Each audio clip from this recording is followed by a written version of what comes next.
Hello, it is Foundation Friday, August 2nd, 2024. Steve Sipress here with another in our multi-part series on the fantastic foundational book, 2,239 Tested Secrets for Direct Marketing Success, compiled by the great Denny Hatch. And in case you haven't noticed, if you've been following along, the chapters which are compile all the tips go alphabetically, and we are up to the chapter called Space Ads. So there's only 3 more chapters to go, and that will be the end of this series on this fantastic foundational book. So we have a tip here from one of the most brilliant minds and most accomplished people in the whole history of space ads and all of advertising. It's the great Max Sackheim. As I attempt to put this book down and pick this one up, Maxwell Sackheim, well known among advertising expert circles, for the fantastic book, My First 60 Years in Advertising, with on the cover, and you can learn a lot from this, a lot of blurbs. And the top one, this volume ought to be in the hands of everyone whose work depends on the artful, persuasive use of words. And as a business owner, of course, that means you. I believe it's out of print, tough to get. I don't remember the exorbitant amount I paid for my copy, but I have devoured it many times over, and I highly suggest you do as well. But here is one tip from the great Max Sackheim regarding advertising, and very simply, he shares with us his dogma. If a picture doesn't tell a story, a complete story, it isn't the right picture, period. End of tip from Max Sackheim.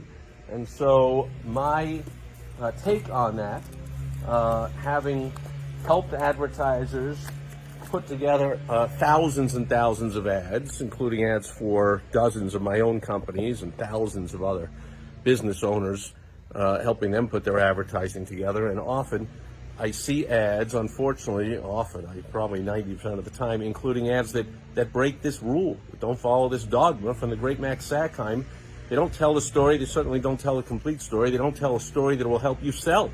So you ought to use that space for words then. If you don't have a picture that's telling a story that helps you sell your product, your service, the click, the video view, the email response, the opt-in for a lead magnet, whatever it is, you want the viewer or reader or listener to that advertising to do, whatever action it is you want them to take.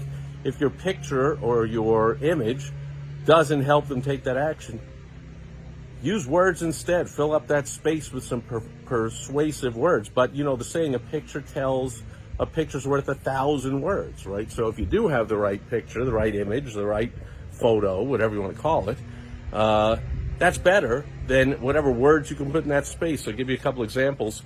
You'll see in home contractors, like a heating and air guy or a plumber, who will have in their ad a photo of their van. Well, first of all, does that tell what story does that tell? That you are a plumber, that you are indeed a heating and air guy, but also the more complete story that tells is, oh, you are a solo contractor who has one van in his driveway, and that's it. And so what story does that tell? At least subconsciously, the viewer of that ad is thinking, gee, what if there's an emergency and there's a big storm and I need him? He's just a guy with one van. Good luck having him come out to my place. Or even if there's some kind of an issue with the warranty on the equipment that he installed. If it's just one guy, he's likely to be very busy. And he's got 2-3 jobs that he's doing for the next 3 days, and he can't get out here for a week. And I'm going to be without air conditioning, or I'm going to have to pay extra, get him here in the evening or the weekend or whatever. Or what if he's sick? What if he goes on vacation? What if he retires? I mean, just one guy. So at best, it tells a distressing negative story that doesn't help you make the sale. I mean, on one hand, people do like dealing with the owner. They do like dealing with the actual small business person. A lot of people do, because now they know who they're dealing with, and it's not just some pimply-faced kid right out of training school with a certification that might screw up, doesn't know what he's doing, might not show up on time. They like dealing with the owner, but you're not painting a picture of reliability and dependability when you show one van. Now, on the other hand, you could have in your ad a photo of the 10 trucks that your company has all lined up, and the 50 people in front of them, all your employees and the crew and the secretaries, well, what story does that tell? That also just says, oh, gee, I'm a heating and air guy. But it also tells a story of we're a lot more dependable. We have a lot more people that we can send out if there's a problem, if there's a concern, if you need us to come back, if there's an emergency, if you need to deal with somebody. There's not just one secretary answer the phone, or it doesn't just ring to my personal cell phone like the one van in the ad throws up that story. What if I'm doing an install and you're calling me with an emergency and it just goes to voicemail because it's just my personal cell phone? So it could be good. Hey, we like having the owner's personal voicemail, personal phone, but it could be bad because they're very likely, hopefully, if they're doing some good advertising and marketing, they're busy. And if they're busy, they a lot of times can't really pick up the phone. And even if they could, they couldn't respond to my need immediately. So the 10 trucks and the 50 employees sends up that picture of a more reliable, more dependable, more established business. However, that also really just proves that you are a heating and air company or you're a plumbing company. So you got to think about the photos you're using. You want to tell the story. A lot of times that people are advertising or marketing to a specific target audience, their ideal target who, for instance. That's the first letter of the WOW strategy. That W stands for the who. And yet they will put a photo that is not of their ideal target audience. So if they're looking to help out seniors and they put a photo of someone who's not a senior or someone who's not happy, which means they're not having their problem solved, then obviously the point of my ad is that you have a problem that I can solve. Maybe I want a photo of somebody who's very happy because I just solved their problem. And that's now there's two schools of thought. Some people like to put a picture of the problem. Studies have shown, and I could go on, and we'll end this for now if you want. It might help, reach out to me, steve@stevesipress.com. Go to my website, thewowstrategy.com. Hit me up with a personal message or a comment wherever you're reading this, watching, or listening to it, but because this is a very involved discussion here, and it has to do with the very specifics of the wants and needs of you and your business and who your prospects are and who they should be, and maybe you're advertising or marketing or reaching out to the wrong prospects. But there are two schools of thought. Some people like showing the pain. That gets their attention. Oh, look, it's a picture of a red, swollen, painful knee, and I help people resolve their knee pain and get rid of it.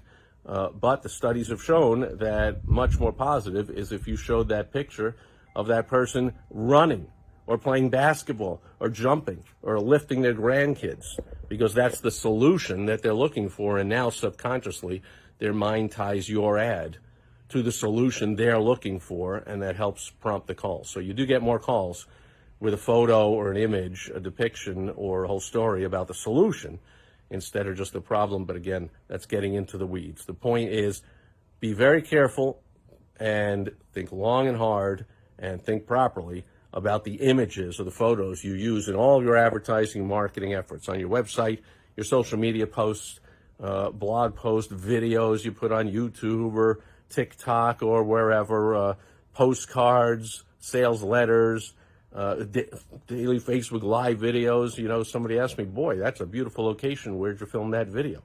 I'm like, it's in my backyard. But you see, it's in my backyard in front of the pool. I am painting a picture and sending a message that I raised myself up. At one point, I was homeless from, nothing to, through effective advertising and marketing over the years and helping lots of other people with it, I raised myself to a pretty nice lifestyle. I could record this in my closet or in my bathroom or, somewhere that would not paint that picture. I could just turn around and record it, so all you see in the background is windows.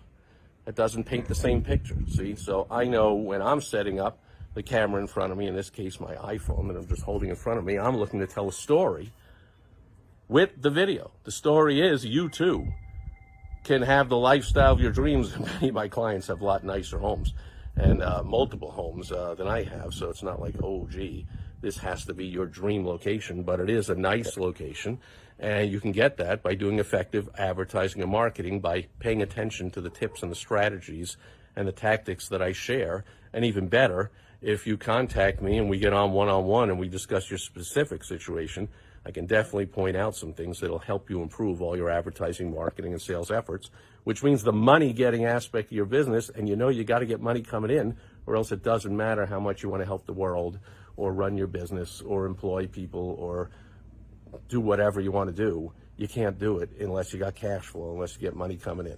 So anyway, that'll do it. For Foundation Friday, August 2nd, 2024, now I'll go back to the chair just to show as we close another tip from the fantastic foundational book, 2,239 Tested Secrets of Direct Marketing Success.